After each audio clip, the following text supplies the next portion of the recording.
what's up? It's T-Dog, and today's video is going to be a little bit of an Inio Asano special, because I'm going to be doing some Quickie manga reviews on Goodnight Punpun, What a Wonderful World, and Downfall, which, you guessed it, are all manga by Inio Asano.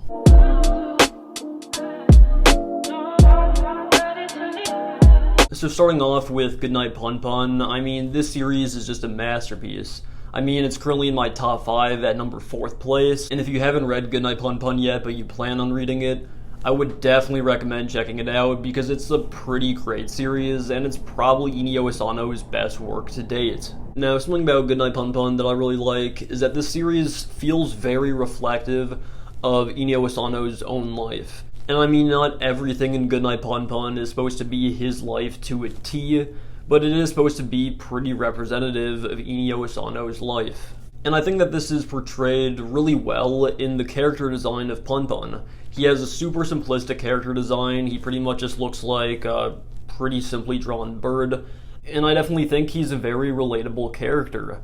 I mean, the story of Goodnight Punpun pretty much shows this character from childhood all the way to adulthood. And I definitely think this is a really good story that a lot of people can relate to. The first few volumes start off with a lot of goofy stuff, a lot of comedy, but as the series goes on, the series gets very dark, very serious, and at times it pretty much becomes the exact opposite of uplifting. At times, the series is actually quite a downer. And I think that Inio Asano just does an incredible job of touching upon some really serious themes and issues into this series without it seeming too tacky or forced. Goodnight Punpun definitely reminds me a lot of the manga The Flowers of Evil by Shuzo Oshimi, and even though I like The Flowers of Evil a bit more, I definitely think that both of these are some amazing manga, so if you like that series, I would definitely recommend checking out this one as well. I also definitely think that Goodnight Punpun is a series that has a lot of really great tense moments in it. And there were definitely a lot of moments in Goodnight Punpun where I was actually just shocked at some of the stuff that was happening, because the series gets really dark at times, and you wouldn't really expect that from a series with a main character that looks like this. I definitely think the character of Aiko was one of the best characters in the series. I think her relationship to Punpun and just pretty much all their interactions throughout the series really made for some great content, but I'm going to try not to say too much there just because I don't really want to drop any spoilers. I think the subplot in the series with the Good Vibrations storyline was probably my least favorite part of the series, but even that I did think had a pretty good conclusion to the series. I think once I finished the series and looked back on it, I didn't really mind it, but while I was reading the series, I wasn't really the hugest fan of that subplot. And overall, Goodnight Punpun is just an incredible series. If you haven't read it, I'd highly recommend giving it a shot. It's definitely pretty dark, but if you're a fan of manga, I'd at least recommend checking it out, because it's a pretty great story.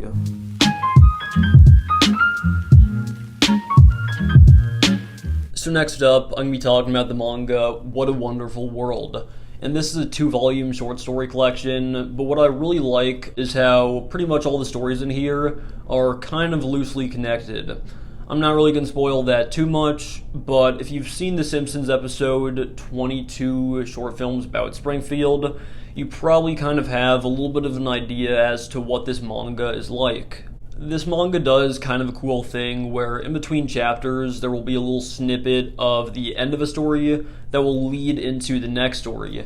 And that's kind of why I was mentioning that Simpsons episode, because that Simpsons episode did the exact same thing. I think this manga has a lot of really good stories, it has a lot of really good themes, and has a lot of really good artwork, even though the artwork isn't as good as something like Downfall or Goodnight Punpun, because this is one of Inio Asano's earlier works. Overall, though, I would really recommend reading What a Wonderful World, because not a lot of people seem to have checked it out, and it definitely is one of Asano's works that kind of get overlooked. So, last but not least, I'm going to be talking about the manga Downfall. And this manga, I actually enjoyed it a lot more than I expected. I didn't really expect a manga about the decline of a manga artist's career to be super interesting. I was expecting it to honestly be a little bit boring, but that was definitely not the case. I think Downfall might be Inio Asano's most mature work, and I don't mean most dark work, because that would probably go to Goodnight Punpun. But in terms of just mature storytelling, this probably takes the cake for that. I also think that Downfall contains the best Inio Asano artwork I've read to date, which makes sense because it's also his most recent series I've read to date.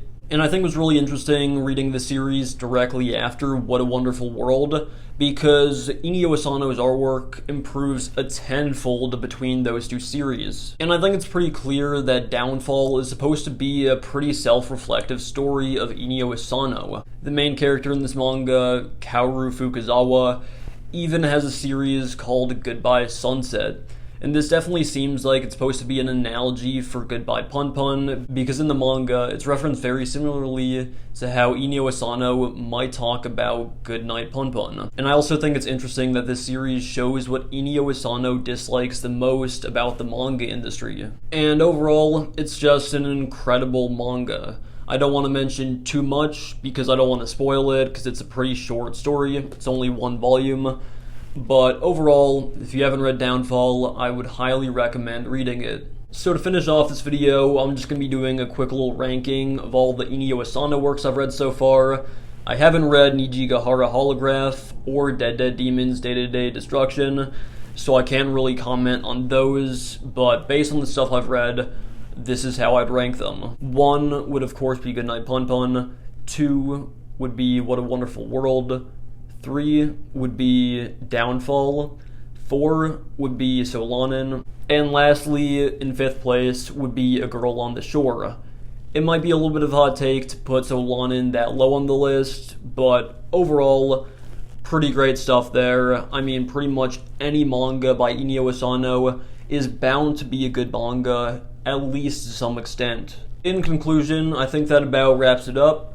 So I will see you guys in the next video. Smash the like button, subscribe, drop a comment, and with all that being said and done, I will see you guys in the next video.